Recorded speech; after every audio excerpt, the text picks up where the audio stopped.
এই মুহূর্তে আমি রয়েছি, আপনাদের দেখাতে চাচ্ছি এটি হচ্ছে বাইপাইল, যেটি আসলের বাইপাইলে, সেই বাইপাইলে একটু আগে একটি বিদেশি আগ্নেয়াস্ত্রধারী পিস্তল পাকিস্তানের তৈরি আমাদের জানতে পেরেছি, সেটি উদ্ধার করা হলো। এখানে ডিবি উত্তরের যিনি অফিসার ইনচার্জ রয়েছেন তিনি এখন ঘটনাস্থলে এসেছেন এবং এখানে আরও ডিবির অন্যান্য যারা কর্মকর্তা এসআই মোতালিব সহ এবং অন্যান্য কর্মকর্তা রয়েছে। তো আপনারা দেখতে পাচ্ছেন যে এই অস্ত্রটি আসলে তারা এখন দেখভাল করছেন যে আসলে কী ধরনের অস্ত্র এটি, সেটি তারা এখন যাচাই বাছাই করছেন এবং এরপরে এর সাথে আরও জড়িত আছে কিনা কেউ সেগুলো তারা আরও এখানে অভিযান শুরু করবেন। তো প্রাথমিকভাবে আপনার এই যে একটি কালো ব্যাগ সেই ব্যাগের মধ্যে সেই অস্ত্রটি ছিল, সেটি তারা তাদের নিজস্ব যে গোয়েন্দা তথ্য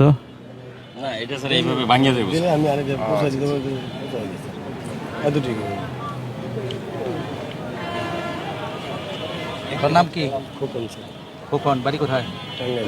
টাঙ্গাইল। কোথায়? গোয়াপুর। তোর বাবার নাম? মঈনুদ্দিন মন্ডল। থাকিস কই এখানে? চিত্রশাল কাঁঠালতলা, আগে বসুন্ধরা চাকরি করতাম। এখন কি করিস? চাকরি চলে গেছে, এখন বেকার। আব্বু অসুস্থ, আম্মু আছে।